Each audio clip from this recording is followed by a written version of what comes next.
You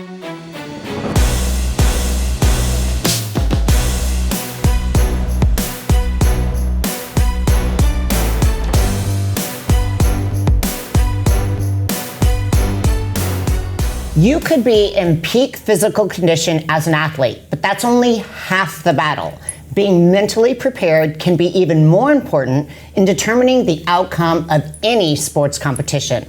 If you struggle with nerves, confidence when it comes to competition day, we got you covered. Stay tuned for this episode because we are focusing on making you a peak performer. And joining us later will be top mindset coach Alvin Brown with tips for all of us and all of you. Joining me today are my three fabulous co-hosts on Femme Flex Friday. We have Camile, Wendy, and Lenda, and we are going to get in depth with controlling our mind in the most positive ways possible. Make sure to comment below. We love everything that you guys are feeding back to us, and we want to know, are you focused on mindset? And if you are, what are you doing? Because you're about to learn some tips to elevate your mind to the next level. Have you guys done any mindset training, coaching, anything like that? No? I'm so fascinated. Virgin brain ready for these tips. I know, absolutely. Yeah, this is going to get exciting then. Yeah, it's interesting, but I know it's going to sound odd, but I just feel like maybe this is something in my own head, but I feel like if I can't tackle my mind control without outside help, then I feel like I'm not succeeding. But that obviously is totally not true because there are so many top athletes who are better than me who utilize this type of mindset coach training. So I'm interested to learn something new because maybe my theory of needing to tackle it 100% on my own is not totally based off of something I should be focusing on. Well, I guarantee you're going to learn some stuff today then. This will be fun. And if you're a total virgin, mindset training, Linda? I'm totally into affirmations and coaching myself. Like now I really know the importance of mindset. Right. And I would say back in the 80s and the 90s, having a mindset like a coach that wasn't so popular or people, now it wasn't common. Now it's there's life coaches, there's so many different coaches too. So this is great. Well, I want to show you guys two quick videos. Nico, if you could cue those up, check these out regarding mindset. Suffer now and live the rest of your life as a champion. 10 minutes after it's done, I'm going to feel perfectly fine. Like physically, mentally, I'm going to be super proud of myself. And the compound interest of doing this, the benefit of doing this daily is life-changing for 45 minutes a day. That's all I need to do. And you can do anything for 45 minutes, no matter how miserable it is, how painful it is, you can get through it. Putting up with that feeling is a choice. Then you have to live with the feeling forever of, am I proud of myself or am I disappointed in myself? And I think that self-pride of I gave everything. I don't think enough people realize how good that feels. That's yours forever. No one can take away that gold medal. I earned that. That's mine. That's Matt Frazier. He's top CrossFit athlete. Badass. Exactly, right? Oh, yeah. And it's so true. Granted, physical attributes, everything you're doing and putting out there, but when you know your mind was a huge component in winning, there's nothing like that. Yeah, so for me, when I think about our disciplines and what we do, and I think about you have to actually perform. We have to perform also, and I prepare my mind throughout that process, through the diet, all the different things that we have to do. But when I think about physical performance, and I would think it would be super important for someone like yourself, because you're having to do a back handspring or do perform something where the whole audience, you're there and you're trying to do a handstand and you're you can't be distracted. So I know, for me, I think that would be key. Only one on stage for 2 minutes, and if you mess up, you got to get it done, and every single second counts. I had a little bit of an epiphany just now. I was thinking about how I don't recruit outside help. I don't hire anyone for my mindset coaching. However, technically, maybe I'm not actually being totally transparent on that because I do search for things that motivate me. I watch YouTube motivational videos. I watch, Les Brown and, Tony Robbins, Jordan Peterson, people who really motivate me. I don't pay them, but they have content out there, and I listen to it, and it helps me. So you are your own mindset coach. Yeah. maybe I'm my own mindset coach, but I do. You're doing it. I do outside influences do help me. So there's no wrong way, honestly, as yeah. long as you're trying to train your brain to be mentally prepared, mentally ready, focused throughout the journey, and then game day, you're solid. You're doing the work. Right.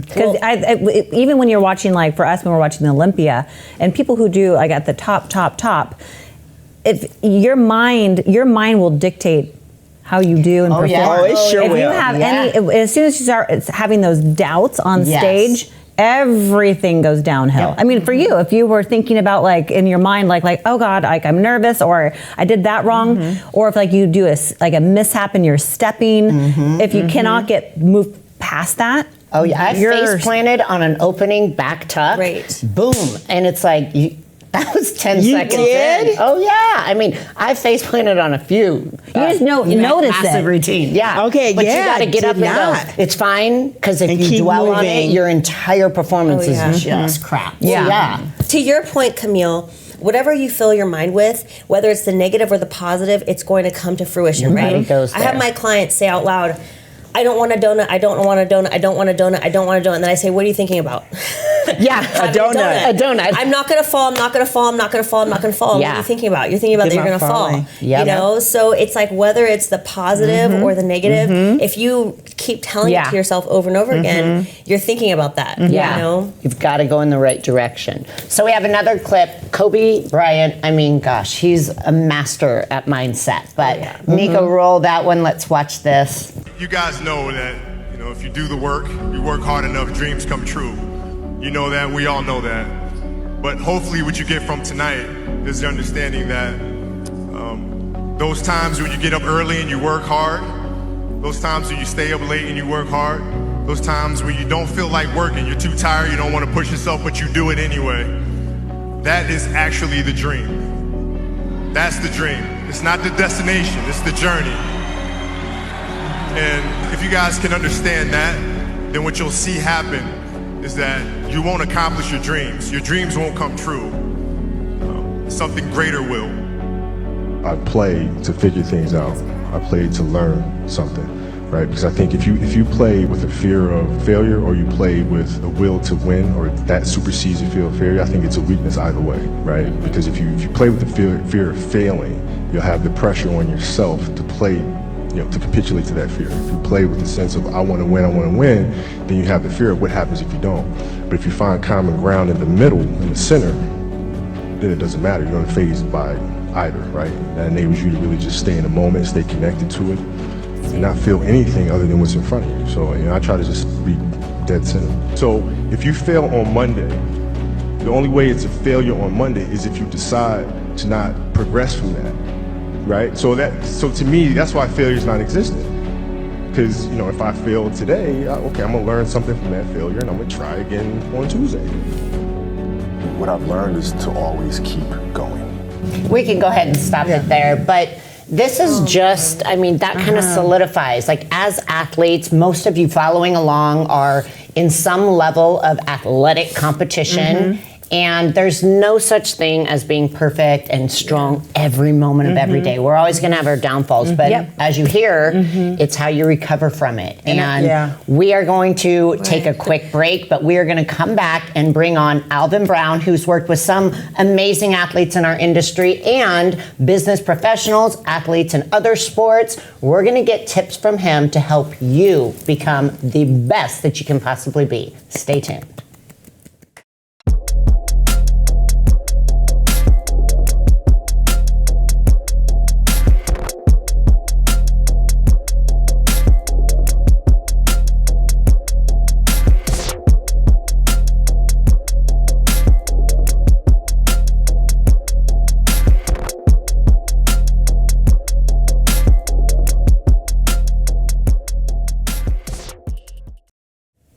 And we are back. We are talking about mindset, such a huge component for any athlete at the championship level and for someone who aspires to be there one day.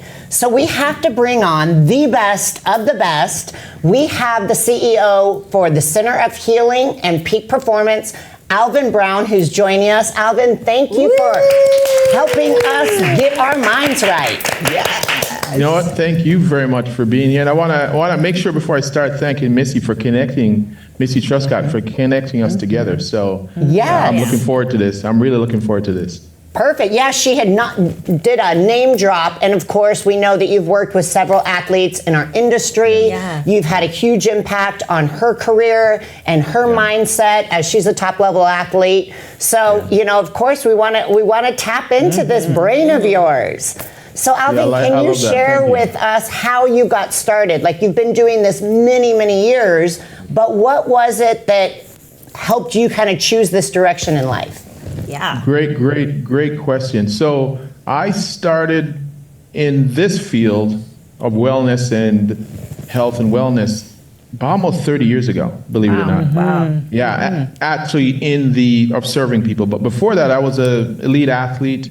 I did martial arts. I boxed. I went to the world championships. I also was a professional, believe it or not, amateur and professional competitive dancer, and so on and so on. Nice. I thought my ticket to success, because education, I didn't really put a lot into education growing up because it just wasn't in my background, my culture, my influence wasn't that there was much there for me. So I thought I'm going to double down on my athletics. So I had this vision of becoming a pro in something.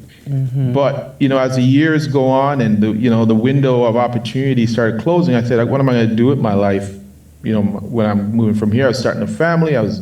So I thought, okay, athletics. I'm going to stay in the field of health and wellness. So I started as a trainer in a gym, a box gym, and that got me into anatomy. And I said, man, I want to know more about the anatomy. And I dove in then, and I got my holistic nutrition, and the list goes on. Massage therapy, osteopath, which is a manual osteopath, and acupuncture. I just kept on going, and just this thirst. I took my thirst for sports, put it into this. And then I started really become skilled at structurally fixing people, they're helping their bodies, but then I noticed the mind.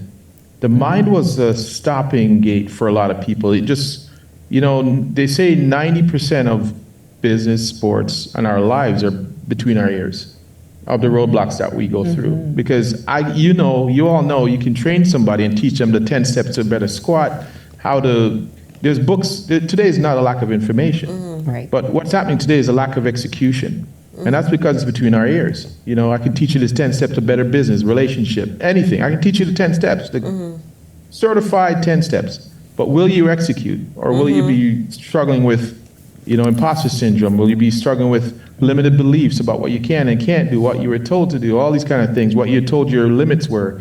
So it's all between our ears. So I started to study, I got my degree in psychology. Now here's a guy who said, you never go to school. So I've got a degree in psychology, and then I didn't want to go all the way with psychology because I figured once you get that degree and a doctorate or whatever it might be, I find there are limitations. They limit you to what you can do, and now you become part of just repeated things. People see a psychologist for 10 years and, sometimes, not all, but sometimes you won't see any change. Right.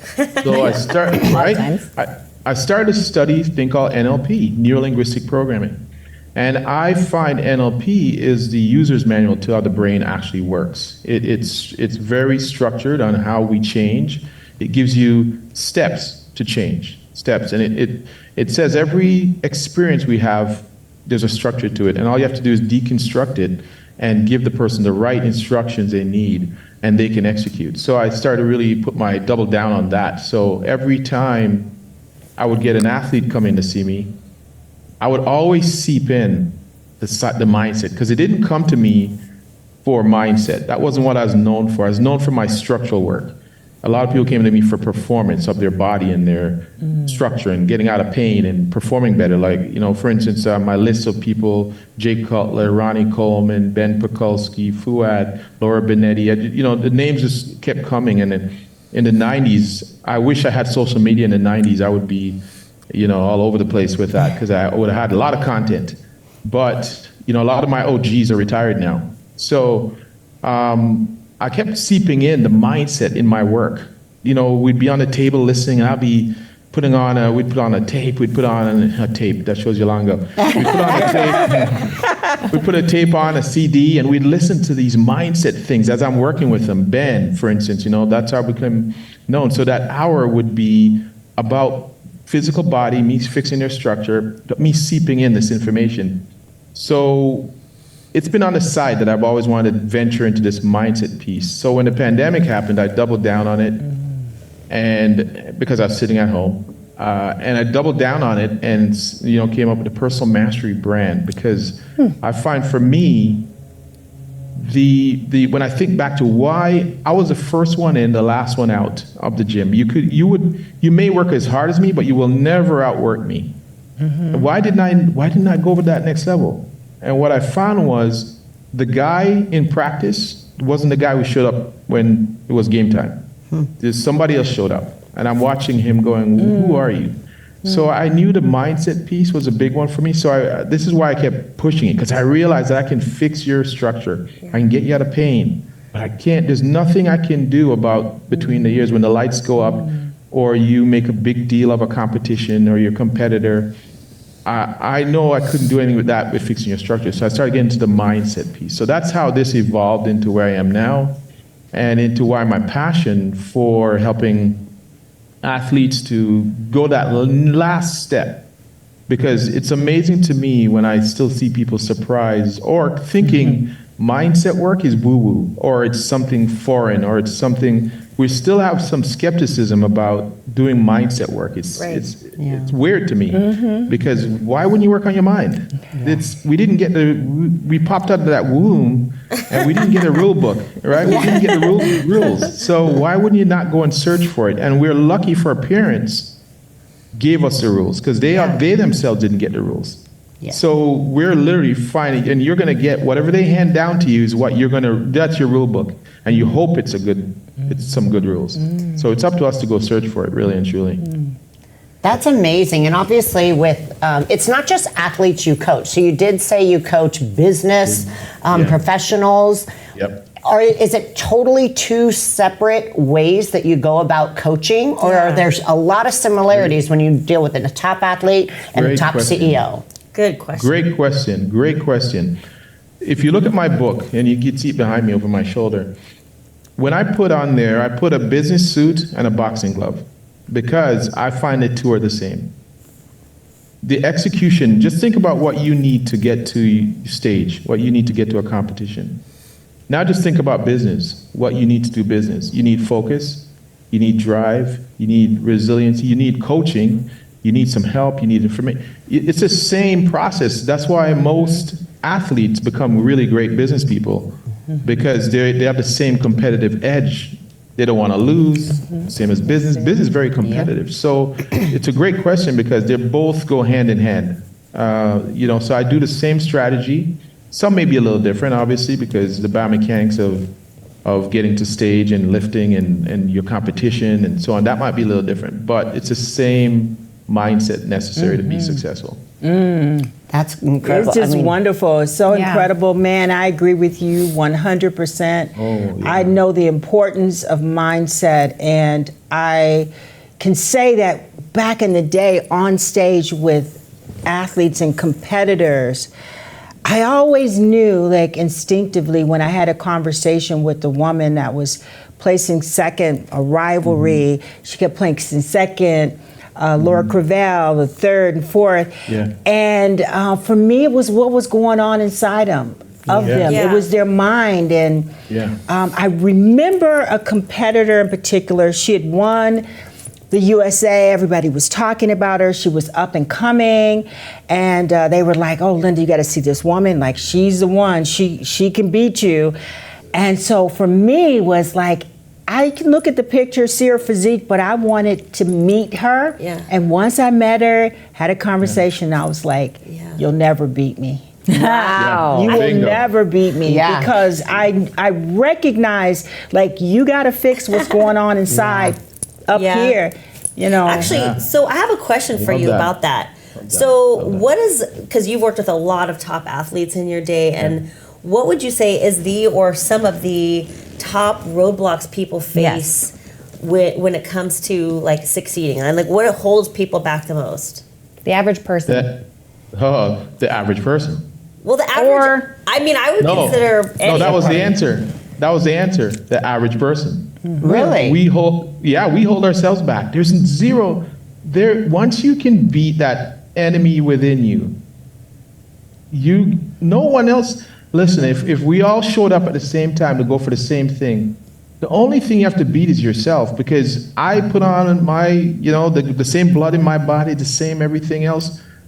It's who shows up that day that wins. Here's my thing. Okay, I'm gonna get personal really quick. Yeah. So when I was a track athlete, I was, like one of your clients you mentioned. I mean, I was the one in practice on the track. Nobody trained harder than me. I put it all on the line every day in track practice.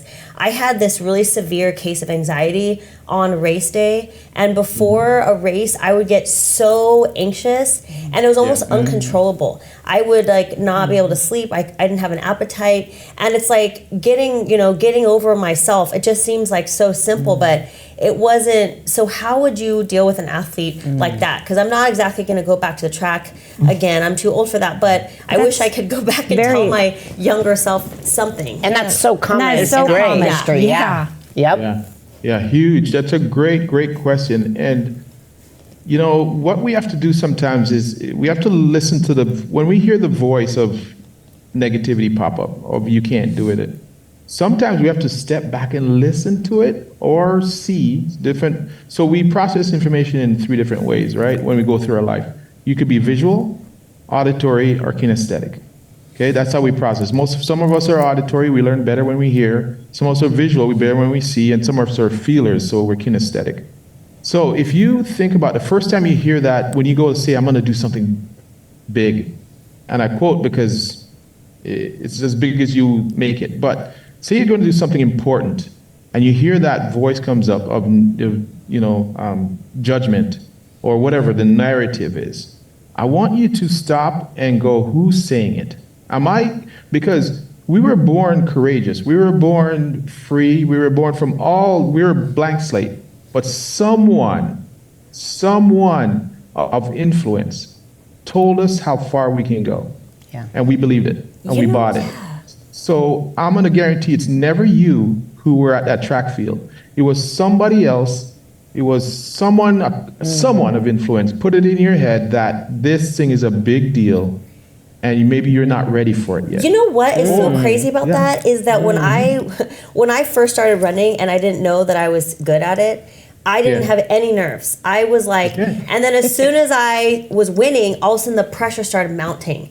And all of a sudden I would start getting nervous. And it was like I went from that feeling of freedom where I was like, I'm just having fun. And then all of a sudden there was all this pressure on me put on by myself. And that is so funny you say that. That's exactly kind of how it happened.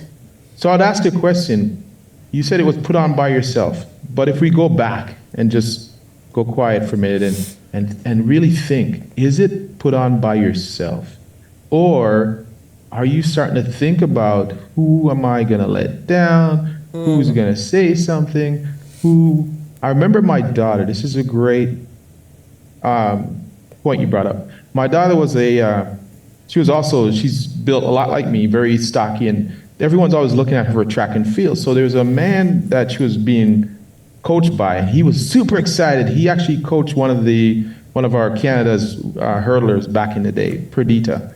And he was excited about my daughter. Oh, she's got the body type. He's really excited about her. And I noticed that, and my daughter when she does anything, gymnastics or whatever it might be, she's on point. She never falls out of anything. And on her way to the track that day, she said, Dad, and she was 13. She said, I just don't want to kick the hurdles. And I'm like, that made me stop and go, why would you say that? You never fall out of anything. You never do it. Why would you say that? So it just struck me for a minute. We kept driving, and we get to the field, and and he's like waving at me. Oh, you got to see her. You got to see her. She's going to be my next. Putting a lot of pressure. So she gets to the thing, and we're watching her, and she kicks a hurdle. That's strange that she kicks that hurdle. And anyway, so race starts. It's her and this one girl that she's supposed to beat, and she's in there, right? The summer is the end of the year. What does she do at the end, the last hurdle? Kicks the hurdle. Kicks the hurdle, breaks her ankle, she's out. Oh my gosh. Isn't that She's crazy? out. But here's behind that though. So he put a pressure on her. She didn't like that. Did her ankle break or fracture unconsciously or consciously? So it gets me wondering about how, as athletes, our mindset affects our physiology. Yeah. Did she tighten up and wasn't fluid because he was putting so much pressure on her that she almost manifests kicking the hurdle, and that got her out of him because that was it. That was the end of her track career. She never actually competed again after that. She stuck to dance and she's into fitness. So, so I wonder sometimes, we have to go back and go, where did our narrative, it isn't us. We were born brave and courageous, but anytime, so here's a great book for anyone out there, The War of Art by Stephen Pressfield. Yes. Somebody has read that before? Yes, you've mentioned it. Yeah. Right. And in that book, remember what he says. He points out, when the thing you're doing means a lot to you and it's close to your heart, the resistance will pop up. See, we can do anything frivolous easily, but when the thing means a lot to you, when it's with the chips on the line or it's time to level up, this is when we start to meet resistance. Nothing's changed. We just start to change the dynamics of what it means to us. And what sometimes you think people are fear of failure, but I think they're fear of success. You know what? Yeah. Right? Because what comes with success? Linda, you know this. Oh, yeah. What comes with success is a huge responsibility. Yeah. Right? Absolutely. You can't sleep in anymore. You can't take it easy anymore. People want more from you. Yes. More haters. Yes. More judgment. We talk about that.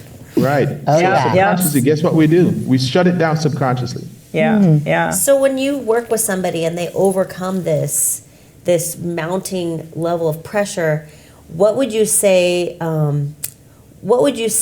Like gets them there? You know what I mean? It sounds simple. They get out of their head and they recognize the issue that's holding them back and that they're meeting resistance with. But then all these amazing athletes who have clearly overcome some type of mental strain. Like, what is it that gets them there? What allows them to overcome it? Yeah. Okay, is to stack your wins. It's to start to stack your wins. Once they say once you face your fear and overcome it, it becomes the foundation of your new strength. Ooh, I love that. Oh, that's so right. good. Yeah, think about that. The minute you overcome that fear, it's now the foundation you stand on. But remember, at every level there's a new devil. I don't think we're at every level there's another devil. Right. So I don't think we ever believe I'm over that now. Now I'm free. No, there's another level that we have to continue to work. And that's why I call it personal mastery training. Oh yeah. It's training. Because if you're not feeling fear in this, you'll feel it in something else when you try a new thing. Yeah. It's always going to be there, but it's probably innate in us to have fear, really and truly, if you think about it, because it protects us. But the thing is, we can't let it override us and rule us. That's where we're trying to do, is to hack into our normal behavior, is to have fear. That's our normal behavior. It's just human nature. But we're trying to hack into it and see it for what it is. It's there to teach us, but it can't overwhelm you where you become frozen. And you can't take opportunities. Now, Alvin, for people who maybe are totally, like you said, some people do think, it's woo-woo, which I think it's crazy. In the last 4 to 5 years, the amount of focus that has been put on mindset for top athletes. Like, if you're not a top athlete focusing on mindset, you're absolutely missing You're the not boat. a top athlete. Right. You're not. Exactly. You're not a top athlete. You're not. Very true. Absolutely. But for someone who's maybe never practiced it, do you have some quick, maybe simple tips to encourage them to maybe, because again, for all of us, we like that instant gratification where we can go, I saw some changes, now I'm hooked and I'm in. So what tips do you have for anyone who might be kind of on that teetering of going, this is a bunch of whatever, like help our audience to say, no, this is something you got to do, you got to try, it'll benefit you? This is a weird question to me to even answer it, because I can't believe and you're right though. I just watched a news report of sports. They were talking about an athlete, and they said, "Oh, he's doing this meditation thing, and he says wherever you are, be there." And it's like, I'm like, that's not his saying, first of all. And he's acting like he just saw fire. Like it's fire. It's fire. But it's like, yeah, he's doing great because he's working on his mindset. You could hear every athlete say this. I was having some roadblocks. I had to change my mind. It's just constant. So if somebody wants to get started right now, is to realize that. Let's take in the fitness and bodybuilding area. It's like saying your diet's not important. Yeah. It's like saying what your meal plan isn't important. Right. Or working out. It's a key. It should be 1, 2, 3. Working out, physical body, your meal, and your mindset. It should be just anyone in any athletic activity. So, what I would say is this: if you're struggling, just think about whatever you are resisting, the obstacles, the way, whatever you're resisting right now. It's not real. If somebody else has gone through that resistance and has become successful, why can't you? So, first of all, if you're having that resistance, anybody listening is having, and I'm sure it should be everybody. Everybody. In some area, whether it be in a relationship, whether it be in your money, whether it be somewhere where you are resistant, okay? Discipline leads to freedom. Wherever you have mental slavery, anywhere you're enslaved, you're missing that discipline. And that discipline comes from your mindset, okay? So I think the first thing someone needs to do listening to implement this thing is to develop a ritual. Rituals will set you free. Okay, rituals will set you free. If you don't have rituals, if you want to be happy, do you think happiness just bites the person who's happy? Oh, look, I'm happy and I'm not doing anything to make it happen. If you want to be successful, if you want to be anything, a champion, they're very ritualistic. They put on the left shoe first, the right, because you see what happens is the brain starts to realize, oh, you're putting on left shoe, it must be game day. They're not random. That's an error I think I made when I was coming up. I was random as hell. Yeah. And so my brain didn't know it was game day. It just saw it, and then I would let my thoughts take me all over the place. See, there's no order to how. So if someone listening, it wants to give this a shot, wherever you're struggling, think about where you're struggling, and think about how random your activity or your preparation is to doing the thing. Elites aren't random. They are zero random.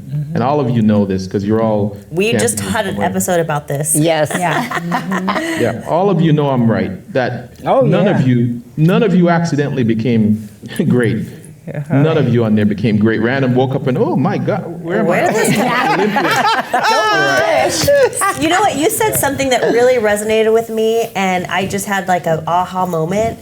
Something that I feel like I preached, but I didn't, not as eloquently as you stated it.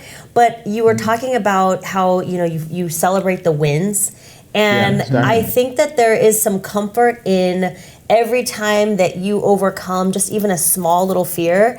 It gives you this sense of comfort because when you go and you approach that exact same thing, now you have a next level to overcome because you feel confident that you can already handle that. So as you continue to have these successes, you're improving your levels because you've proven yourself, and you sit with this level of comfort. But what people do, and tell me if you agree with this, is they'll overcome something and then they sit in that comfort zone. They overcame it, they give themselves all the praise, and then they don't want to keep going because it's too stressful. But there's another devil at every level, and we take those things on, and that's why you never get to a point where you're just done being fearful and you're done with having this anxiety, because it does continue because you're not staying there. Is that what did I interpret that the right way? 110, I couldn't have said it better. You're 100% right. We have to stack. Here's the thing. If today, all four of you have 10 things right, oh man, this is great, this happened, and one thing went wrong, guess what your mind's gonna focus on? The one. That's what you'll take home, you'll talk about it, the person cut you, whatever it might be. Yeah. You'll just keep, you forgot about the 10 things that went right. We are women. Well, it's guys too, trust me on that. It's like a human nature, I'm telling you. And so we have to start to stack the rings because we tend to, as humans, focus on what's wrong. And if you think about, I've heard somebody say this is not true, but anyways, I'm going to still keep this statement. I say the brain is binary, meaning if I focus on what's wrong, it's impossible to entertain two states at the same time. Oh, Yes. Right? So if I'm looking for what's wrong, how am I going to see what's right? Yes, Tell me how that's gonna work. absolutely. Right. Right? So yeah, we have to be able to stack our wins, and because we're inclined, and I don't know if it's we're inclined to this because of protecting our ego. See, if you remember that quote about looking for that third truth shoe to drop? Oh, two things. Where's the third one? We start looking around. Yeah. We're totally missing all the good stuff because we're looking for that third one. Why does it have to be in threes? Why? Right. You know, if we just have this and I think it's to protect our ego. See, if we downplay our excitement, then we think the pain of the loss might not be as bad. So we tend, see, that's a protective thing to protect our ego, right? So if we can downplay it, oh no, it wasn't that good, you know, oh, that's amazing, 8-time Mr. Olympia, oh my goodness, oh no, you know, it's okay, it is, I mean, yeah. See, that's protect, but meanwhile what we're doing is we're downplaying our entire ability to be great. Great. You know, that's why I love, look at Muhammad Ali, left behind a great example for us. I am the greatest. And he became it. You know, so he kept repeating it. I'm sure he didn't think he was great at the beginning, but over time, through repetition, he left that legacy. He left that legacy of greatness. You know, no one can deny it. And if only what he do you- had you to help him, he would have been even better. Can you imagine? Oh my goodness! Yeah, you know, I that would be an honor. But he's definitely left behind. Success leaves clues, right? Success leaves clues. But we can't. You know, when we hear quotes, it's amazing how we hear quotes and just we'll post them and just move on. Be the change that you want to see in the world. We post it, but we're not doing that. We're not being the change that we see in the world.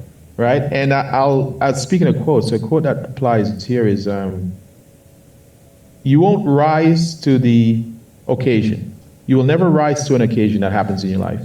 You'll fall to your level of preparation. Right?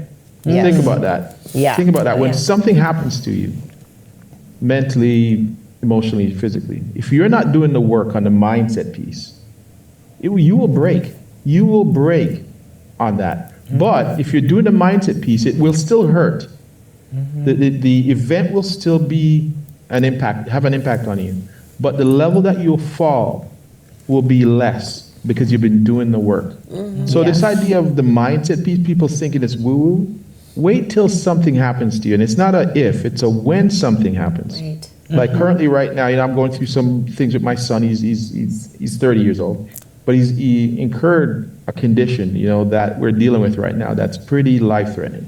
Oh, no. But that's enabling me the work I've done has enabled me to continue to put the work in this silo, and while I'm focusing on offering value to the world, but I had to do that work. It would break me, and you know, and we've all been through. All of us have been through some challenges. All of us. There's no one immune to it, by the way. And no one gets out of this game without getting some of that. But what's the work we're going to do before the challenge comes? It's not a matter of if, it's when. Yeah. And if we won't rise to the occasion. Oh my goodness, this thing happens to me, a loss of some kind, financially, relationship, whatever. And look, I made it through just by accident. Never, never, never. We must be intentional about our lives. Well, right? that's where mindset applies to everything. And Alvin, you have Everything. been a wealth of knowledge. We literally could have you on for 3 hours my goodness. We could and talk to you soak it forever. up. But here's the thing. Anyone who's following along right now, you've got to check him out. We're going to list all of your information where they can find you, your Appreciate book. There's so much we can gain from your experience and your wisdom. And we just have to thank you for joining us. My gosh, honestly, if we had more time, maybe we just need to bring you back on Yeah. in another few months and You're tap back amazing. into it. Well, you know, as you can hear and see, we can do this. We can do it anytime you're ready, anytime you want. But this is my passion, and I appreciate all of you on there and what you all have done for the industry. And, you know, so it's my passion to add value to this industry as much as I can. So anytime. Well, you're doing it, Thank you. and we appreciate you. And guys, we're going to take a quick commercial break. But Alvin, thanks for joining us. We're going to be right back as we wrap up this episode. Thank you. Thank you.